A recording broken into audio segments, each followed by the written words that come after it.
It's 21 minutes to 9. We're at that time of year when we invite others to lend a hand editing this programme. Guest editors, we call them.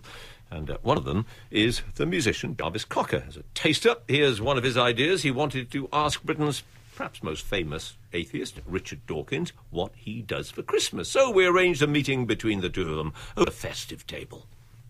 Do you celebrate Christmas in your household? Yes, we celebrate Christmas. I don't know how often you go to America, but you'll probably be aware that in America there's a kind of movement for, stop them stealing our Christmas. And there's a sort of really rather lying campaign that suggests that atheists and secularists are trying to get rid of Christmas, which is absolute nonsense. I mean, in America there is a move to downplay Christmas and has been for years, but it comes from other religions. It doesn't atheists.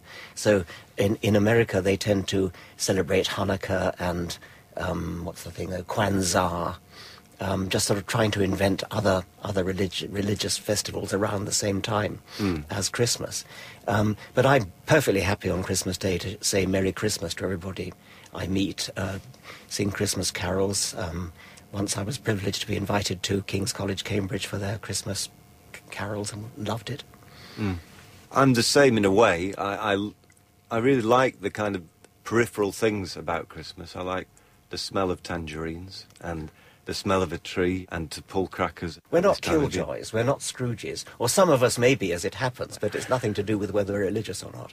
And I actually love most of the genuine Christmas carols. I can't bear Jingle Bells and Rudolph the Red-Nosed Reindeer. And you might think from that I was religious, that I can't bear the ones that actually make no mention of religion. I just think that dreadful tunes and even more dreadful words. But I like the traditional Christmas carols.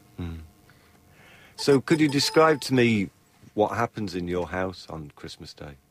Well, we give each other presents, and when my daughter was a bit younger, we would have a Christmas tree. We don't now.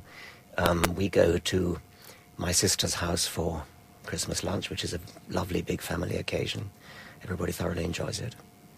No church, of course. This is kind of moving away from the strictly Christmas thing, thinking about God, I suppose. In a way, the invention of God or the belief in God seems to point to a thing that's unique to humans, which is an ability to imagine. For instance, it would seem pointless to wonder whether animals believed in God because they just haven't got that imaginative faculty that could invent such a thing. And so I wondered whether you thought that in some way the invention of God had served some kind of purpose during evolution, and that maybe at this point people have just evolved beyond that stage.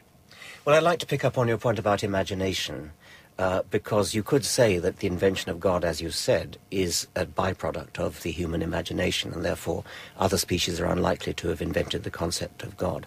First thing I'd say about that is I don't think it's not a very imaginative idea, actually. I mean, it is a product of the imagination. But the human imagination can do a hell of a lot better than God. It's rather a pettifogging, minor piece of imagination, nothing very impressive about it. You then moved on to ask whether there's some advantage, some biological role for religion. I doubt if there is, but there probably is a biological role for those psychological predispositions, of which imagination may be one, which produces religion as a byproduct. My last silly question is, have you ever dressed up as Father Christmas?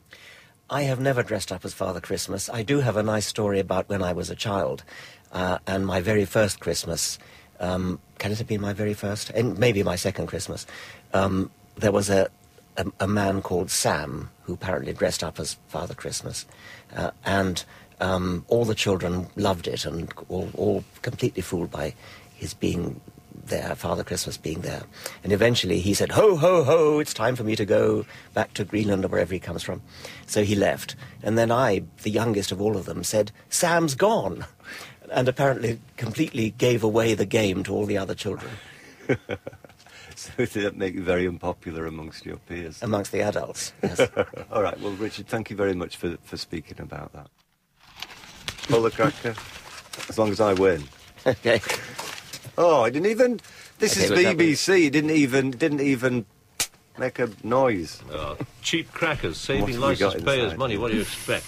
Quite right, too. It's health and safety. And that's the real reason, yes. Well, that was one of this year's guest editors, Jarvis Cocker, speaking to Richard Dawkins, as you heard.